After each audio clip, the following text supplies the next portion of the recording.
What's up, everybody? Happy Halloween. Welcome to Mindful Reality, the channel that covers reality TV from a mental health perspective. Now, welcome to my impromptu challenge season 40, episode 11 recap.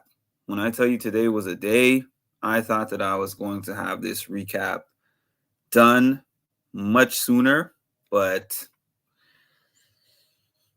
yeah, I'm not even gonna get into that. I'm here now.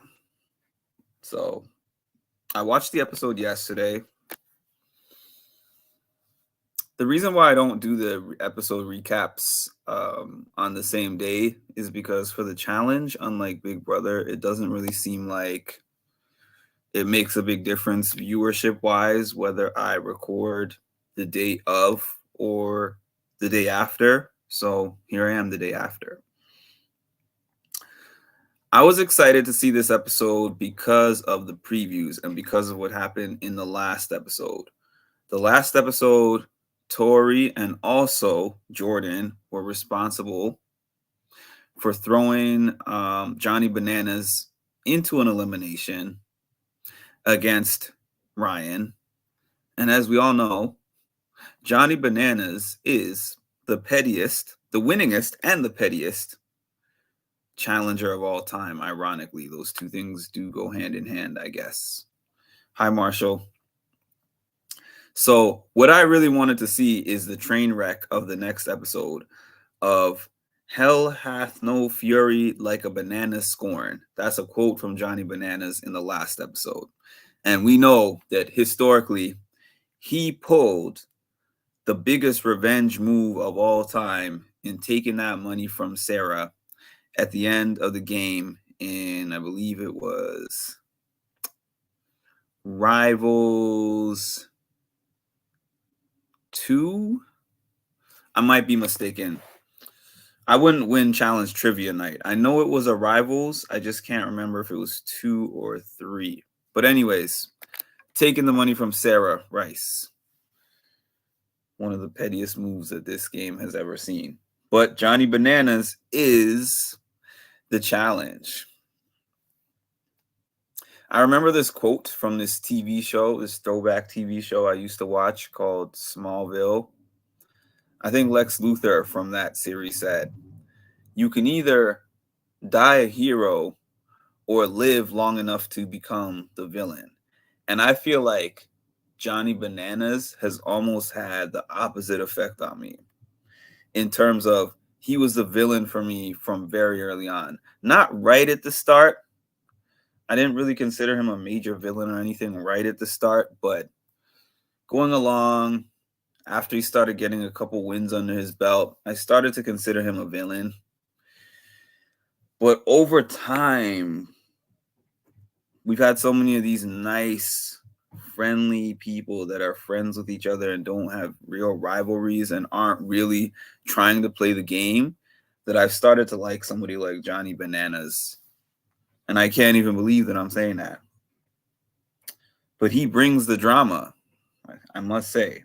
He's carrying the back half of this season, to be honest with y'all.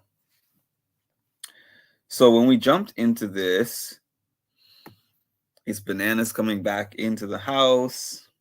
And then Tori is like basically saying, "Hey, this is my worst nightmare. Johnny Bananas coming back," even though we kind of knew it was kind of likely for him to beat Ryan. Not saying that there's no way for Ryan to have beat Johnny in anything, but if I were to throw Johnny and Ryan in like 100 eliminations, I would think that Johnny Bananas would win somewhere between 90 to 95 of them. I'd give Ryan a chance in like 5 odd ones, like Johnny Bananas. I expected him to win, and I think that she should have probably expected him to win also. So then Tori was comparing her section of the house. She was like, okay, there's Bananas Angels, and then she had her section of the house, which outnumbers his. and I guess has stronger players somewhat. She included that as herself, Jordan, Corey, who's been really quiet after a really loud beginning to the season. But anyways, Kyland, Olivia, Michelle. Okay, so there's 6 of them, and I guess there's 5 Bananas Angels, which was what? Bananas, Aviv, Rachel, Jenny. The 5th one might come back to me. I can't remember right now. But anyways, we get into Kyland having a confrontation with Bananas. That part was probably the most mild conversation that Bananas had of what they showed. And Kyland is upset that Bananas selected Naya as one of the targets. Obviously, even though they haven't shown us much of what's been going on with Kyland and Naya, we do know that they are in a showmance on that season. So obviously he doesn't want his girl to be selected. He's standing up for her. They're having a conversation about that. Then it shows Michelle talking to Bananas. What's up, Nash? And Michelle is telling Bananas, you warned me that Devin was going to hurt me, but the only person who's hurt me is you. And honestly, as I was saying this, as I was watching this, and I was looking at her face, let me see if this is going to...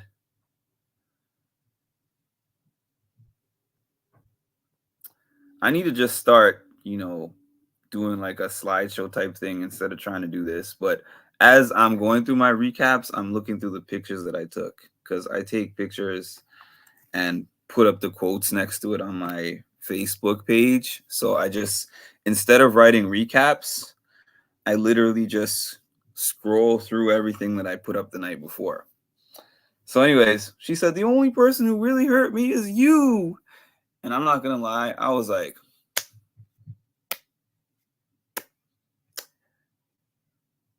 maybe she was serious, and maybe it wasn't because of the cameras or anything, because he did take a personal shot at her when he said Devin's future ex-girlfriend or something to that effect. But this looked like a scene right out of Saved by the Bell, like Kelly talking to Zach type thing. It was pretty funny. The only person who really hurt me is you. I was kind of laughing. Hi, Cass. So then we get into this daily. The daily was this kind of obstacle course, Ninja Warrior type of thing that I would have loved. I was looking at that one. Sometimes when I watch these dailies, I'm like, I would have loved this specific one. So it starts off with like a rock climb. Then you climb up the rocks, and then you grab this ladder. You go up the ladder, and then you kind of swing down. And then you're supposed to land on this platform. You run up the zigzagged platform. Then you grab these coins. You put the coins in the bag, and then you get to the end. So they showed Johnny Bananas going first, and everybody is raving about him. Kylan, like Aviv, everybody's making comments about how he's so good. This is the reason why he's won the challenge 7 times. Johnny Bananas is generally good at most things. I guess I would call it jack of all trades and master of none, but you don't really have to be a master of the trades in order to win the challenge. You just have to, this is what I've always said. Johnny Bananas is so good at putting targets on other people and eliminating all the people who are better than him to give him the best chance at winning when he goes in that final. That's what he's the best at.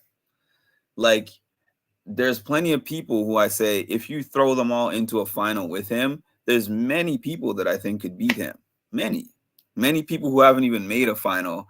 I'm like, if you actually got into the final against him, you would beat him. But he's so good at like getting himself out of corners and painting targets on other people. That's neither here nor there. I wrote down this quote where Nehemiah, Theo did terrible at that challenge, and Nehemiah said, Theo has the physique of Usain Bolt, but he looks like my Aunt Bolt on this course. That was hilarious. Cara Mario also fell off this thing. I was like, oh man. Tori did good from what I remember. Tori was one of the better people who did that course. And then we had the two winners, the guy winner and the female winner. So in this particular case, the winner for the guys is the one that was going to pick who goes into the elimination against the person who finished in last place in the daily. The winner for the men was Kyland. Kyland is very good at these games. I feel like nobody should want to see Kyland in a final. Kyland has showed himself to be excellent at mostly everything also. So what's his name? Derek keeps raving about him. And Jenny wins for the women. Another person that people shouldn't really want to see in the finals, because even though I wouldn't say that she's good at everything, because we've seen her be bad at some things, she's so much better at the physical aspects and the endurance aspects that she probably has enough time to be average or bad at some other things.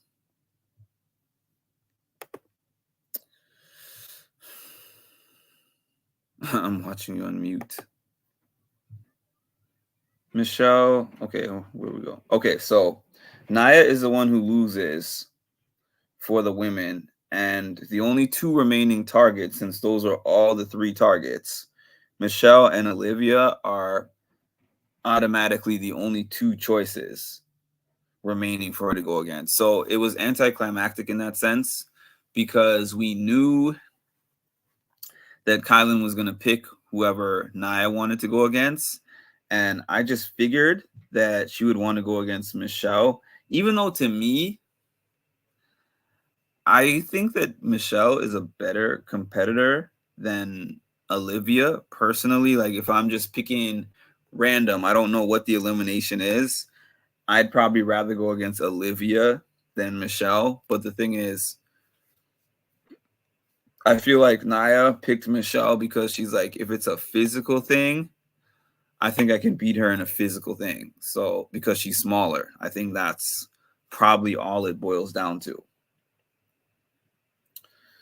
So Michelle goes to Kylan and tells Kylan, hey, I'm going to make it easy on you. I'm not going to campaign, and I'm fine with you. We're friends.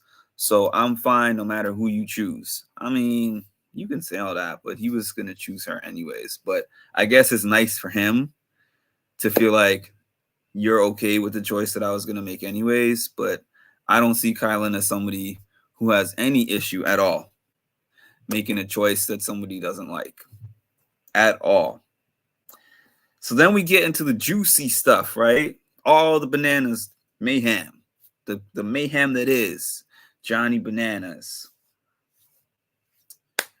Olivia confronts Johnny Bananas over calling her Devin's pet snake. He's like, did I say that? Did I say your name? Like Johnny Bananas is gaslighting 101. He's always gaslighting everybody. And he's always like, you're supposed to be my friend. I said this last week. You're supposed to be my friend. I would never do that to you. You're my friend. You're my friend. You're supposed to be my friend. It's the same guy who's like, I would throw my own mother into an elimination. It's the same guy.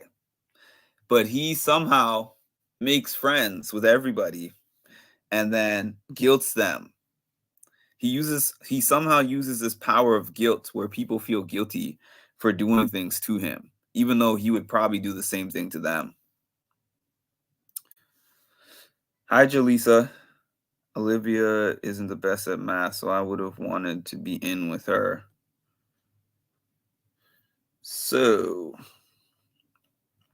During this argument that Bananas is having with Olivia, Jordan catches some strays because Bananas is like, Naya, Jordan has at least 4 people ahead of you. And then she's sitting there. And I'm thinking to myself, you know what?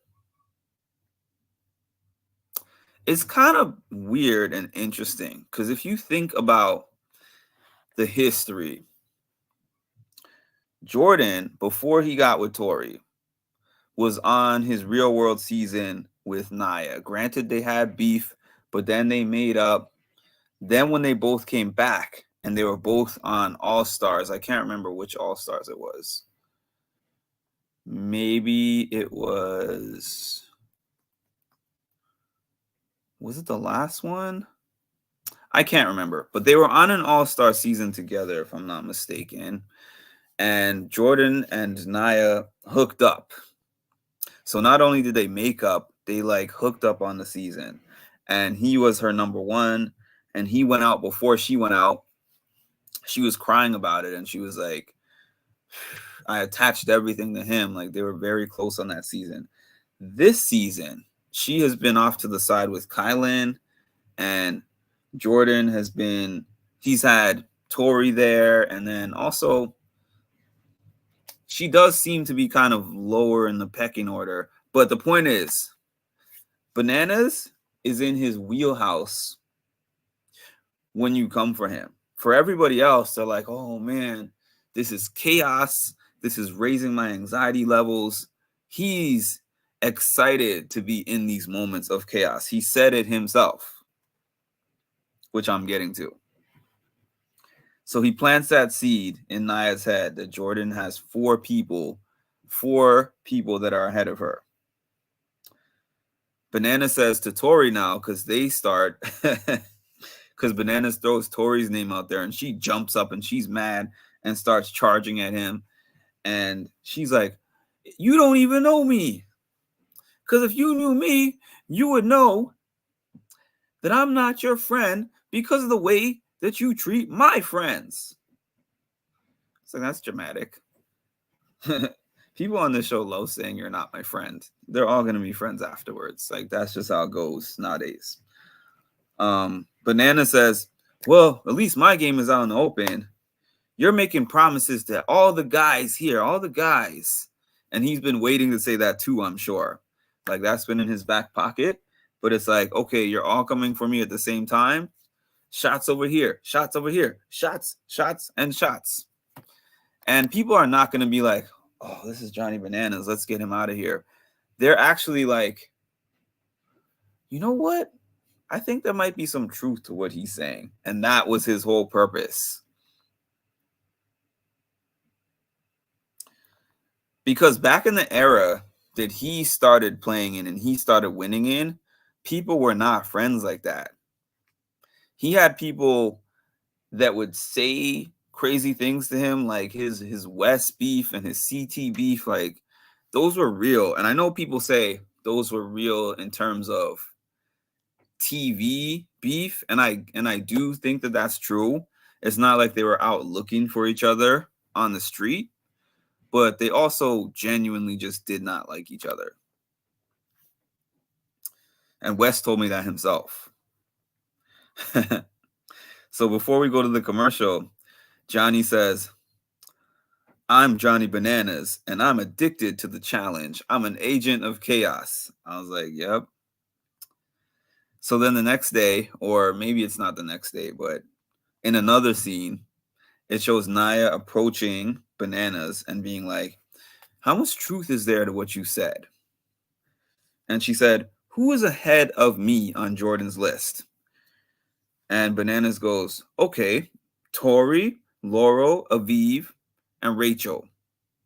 That's the one I wasn't thinking of before. Laurel. Tori, Laurel, Aviv, and Rachel. Because surprisingly, there has not been much Kara or Laurel content in the last few weeks since their blow up. So then it shows Bananas in the room talking about how he was basically bragging about how he planted this seed in Naya's head. Yeah, Wes is on House of Villains. I have to catch up on that, as a matter of fact. So we get into the chamber, and Jenny says she doesn't give a F who goes against Nia because she doesn't care about any of the three people who are in. Any one of them can get it, is basically what she's saying, because they have not looked out for her in the game. Nia is crying and saying she wants to stay out of the decision, but I'm pretty sure she been told Kyland already that she wants Michelle. They just didn't show it. And that's a theme of this season, because I feel like we get an hour and a half episode, but the content seems to be lacking. I feel like there's just so much more to it that we're not seeing, but let's just keep going.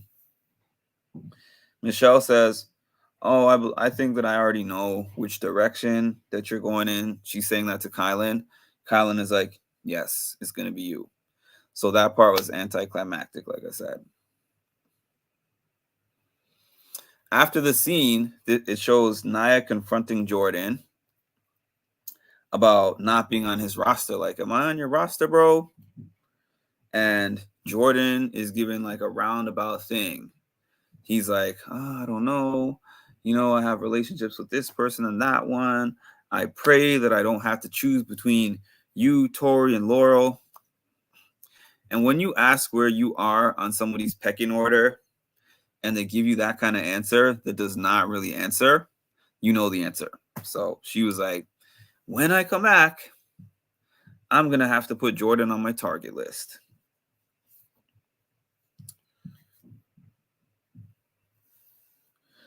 So we get into this elimination between Nia and Michelle. So the elimination is some sort of thing where there's these crates. The crates are tied up with these chains. They're tied together with these chains. And then you have to do like math problems, undo a padlock, and then take the boxes one by one, stack them up into this square. This comes down to basically how fast you do the math problems and how fast you move the boxes. So for some reason, Nia had this strategy to unlock all the boxes before she moved them over, whereas Michelle's strategy was to move them over one by one. And I can't wait till I finish watching Wes's Patreon recap, because I always love his breakdowns, because he usually gives his breakdowns of what he would have done if he was in the elimination strategy wise. But I think that I would have done Michelle's strategy, because I would just feel like the other strategy that Nia was using was too risky and it takes too long. So despite the fact that Michelle is probably not as physically strong in terms of brute strength, she used smarts and wits, and she ended up winning that elimination and sending Nia home. Bananas had some jokes in there in the confessional where he was like, Nia basically had a math tutor these past few weeks talking about Kyland, and she should have been studying PEMDAS in the shower instead of Das Booty. It was kind of corny. It was kind of dad joke-ish, but I still found it funny. So now it's time for Michelle to pick her targets. And of course, she didn't do as extravagant of a show as Bananas. But her targets were Bananas, Jordan, and Nehemiah. So in the previews for next week's episode, we have a purge coming on. We have a mini final and a purge. I can't wait for that. And that's the end of my recap. I thought it was a good episode. I thought it was dramatic. Like I said, the edits have not quite been hitting for me, but there was some good drama. There was a good elimination. There was a good build-up. And it was like Johnny Bananas versus everyone, so it was kind of nostalgic. and I can't wait to see what next week brings. So thank y'all for joining me. Please make sure to like, comment, subscribe, and hit the notification bell to get notified of when I drop some more great content. Thank y'all and have a great evening.